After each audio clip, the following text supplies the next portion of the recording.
Baroat kechasi qanday kecha, uning qanday fazilatlari bor?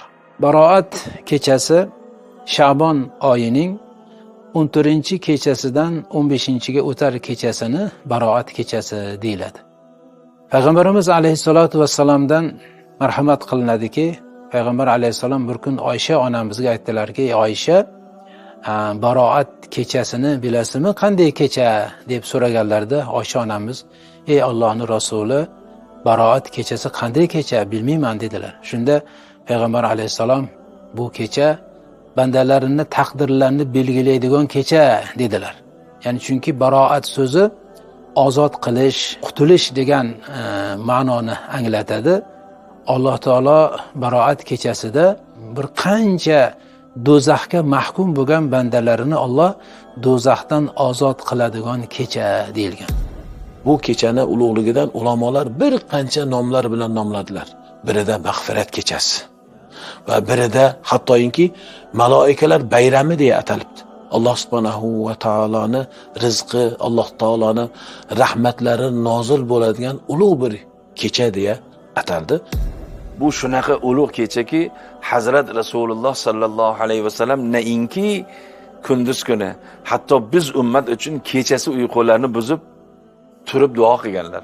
Oysha roziyallohu taolo onamizdan rivoyat qilingan hadisda aytiladiki, Oysha ona meni galim edi, meni kunim edi, tursam Rasululloh yonimda yo'g'ilar. Men qo'rqib o'rnimdan turib Rasulullohni qidirdim. Borsam Rasululloh uylari bilamiz, hozirgi kunda ham Baqiy qabristoni yonida bo'lganlar. Kirsam Rasululloh sallallohu alayhi vasallam duo qilib turgan ekanlar. Duo tugagandan keyin Payg'ambar menga qarab, "Ha Oysha, Alloh va uning rasuli seni unutdi deb o'yladingmi?" desa, har bir inson o'zining holatidan kelib chiqib, dunyo qarashidan kelib chiqib javob berar ekan. Oysha onamiz ha desalar chiroyli bo'lardi, yo'q desa bo'lardi. Ya Alloh meni unutmaydi desa ham bo'lardi. Men qo'rqdim, siz boshqa ayolingiz yoniga bordingizmi dedilar. Shunda Payg'ambar alayhisalom bu Oysha onamiz savolni barakotda bizga yana ham bir ne'matni qilib berdilarki, men bu kecha Allohdan butun ummatim uchun istig'for so'rab duo qildim. Ba'zi bir ulamolarimiz Auzubillahi minashshaytonirrojim inna anzalnahu fi laylatin mubarakah degan oyati karimani tafsirida shu muborak kecha shu Baroat kechasi deyishgan. Ya'ni Qur'oni Karimni Alloh taolo muborak kechada nozil qildim degan ba'zi bir ulamolarimiz, mufassirlar shu muborak kecha qaysi kecha deganda Baroat kechasi deyishgan. Bu Alloh subhanahu va taolo bandalarni ozod qiladigan kecha. Alloh subhanahu va taolo gunohkor bandalarni gunohlarini mag'firat qiladigan, o'ziga istig'for aytib tavba qiladiganlarni tavbasini qabul qiladigan, Allohdan yolvorib so'raydiganlarni duolarini qabul qiladigan kecha. Payg'ambar alayhisalom Oysha onamizga aytdilarki, bu kechada bandalarni taqdirlar, ya'ni kelgusi Baroat kechasigacha tug'iladigan insonlarni tug'ilishligi, vafot etadigan insonlarning vafot etishligi, Alloh bir yillik taqdirlarini Alloh taolo belgilaydigan ulug' kecha dedilar. Hazrati Ali radhiyallohu ta'ala anhudan rivoyat qilinadi. Payg'ambar alayhissalatu vassalam aytibdilarki, Sha'bonni o'sha o'rtasida uni kunduzi ro'zasida bo'ling. Kechasida qoyim bo'ling. Chunki o'sha kuni quyosh botishdan avval Alloh subhanahu va taolo o'zi ulug'ligi, buyukligiga yarasha Allohning o'zi tushar ekan shu osmon dunyosiga. Va hal min mustaghfirin astaghfirullah. Istig'for so'raguvchilar bo'lsa, uni mag'firat qilay.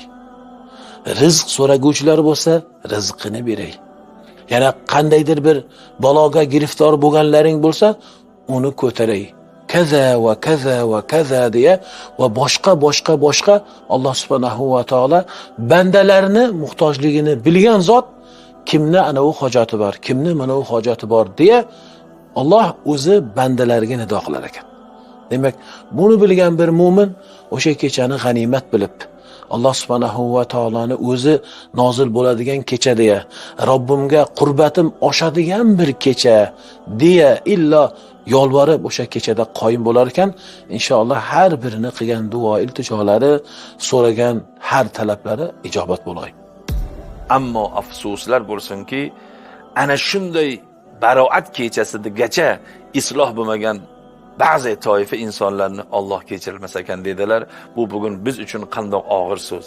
Birinchisi, mushrik holatda Alloh saqlasin, iymon keltirmagan odamga qiyin bo'lar ekan.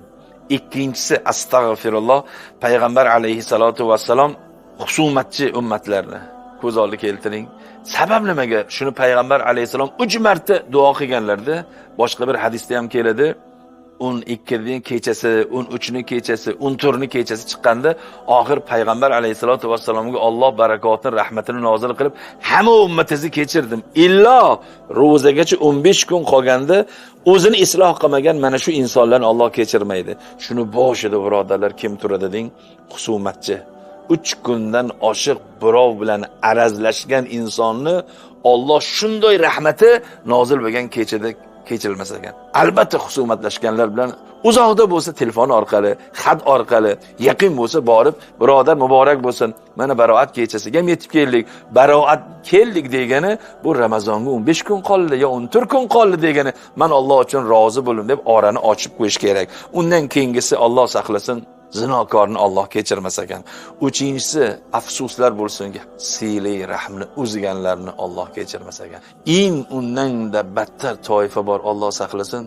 Ota-ona o'rtasida muomala uzilgan bo'lsa, baroat kechasigacha otasidan, onasidan kechirim so'ramasa, ota-onasini rozi qilmasa, yo ularga oqipadar bo'lgan bo'lsa, na'uzan billah, shuncha kechiradigan odamlar qatorida oqipadariga o'rin yo'q ekan, Alloh saqlasin. Alloh subhanahu va taolo bandalariga lutflar qilib turadi. Ana shu lutflardan biri shu baroat kechasida bo'ladi.